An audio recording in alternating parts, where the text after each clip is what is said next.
People don't usually think of Southern California when they think of Bigfoot. They think rain, pine needles like Oregon or Washington, somewhere far away. But if you've ever been to Idlewild after dark, you know the forest up there feels different. Not loud, not quiet. That's right, familia. Bigfoot is basically a resident. He probably pays California state tax. The idea of Bigfoot didn't start in California, or even with the name Bigfoot. Indigenous tribes across North America have stories of large, human-like beings living in the forest. Different names, different warnings, same idea.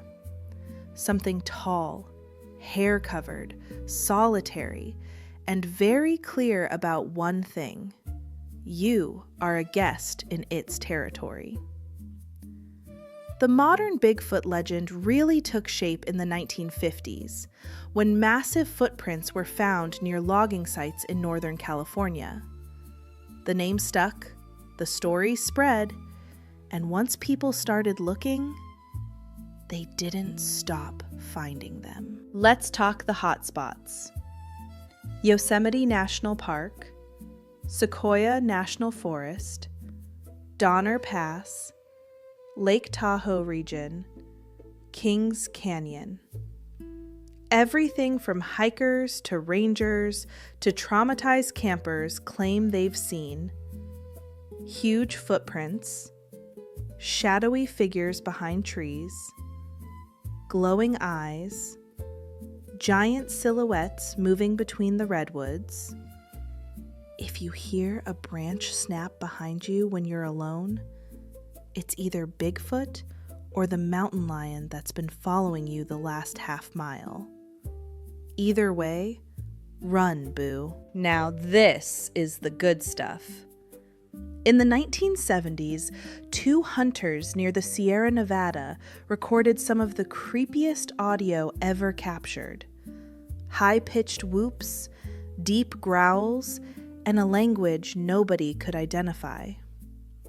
Experts analyzed the tapes. They said whatever made those sounds had vocal cords bigger than any known human or animal. Some researchers call it samurai chatter. I call it the OG Coachella soundcheck.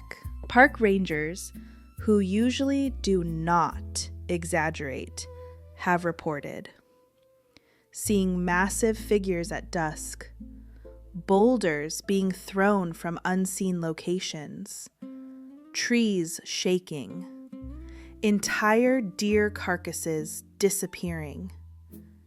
And one ranger said he felt watched for hours.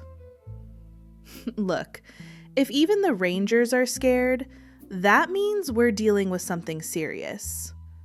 Or something with a Costco membership. Hikers report giant footprints in soft snow, strange whistles at night, a tall figure observing camps from ridgelines. One couple claimed a massive silhouette walked along the ridge for 20 minutes.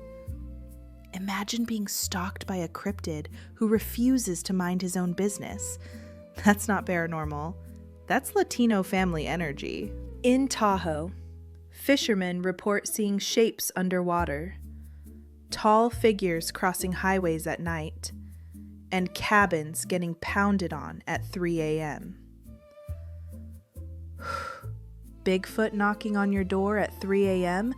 is basically him saying, "Hey fool, you got snacks?" Idlewild sits deep in the San Jacinto Mountains, surrounded by dense pine forest, granite ridges, and miles of trail where visibility drops fast. It's close enough to cities that people wander in, but remote enough that you can disappear in minutes. That combination? That's where Bigfoot stories tend to live. There are no official police reports saying, "Yes, Bigfoot lives here." That's not how these stories work. Instead, you get patterns. Hikers talk about large silhouettes crossing trails at dusk. Campers describe heavy footsteps circling tents, slow and deliberate. Others mention wood knocks, sharp, hollow sounds echoing through the trees with no obvious source. And then there's the feeling.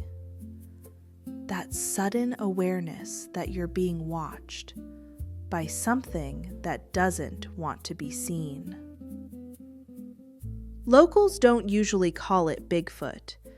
They'll say things like, "Not everything up there is a bear." The forest gets loud at night. You don't wander off trail after dark. They don't explain it. They just respect it.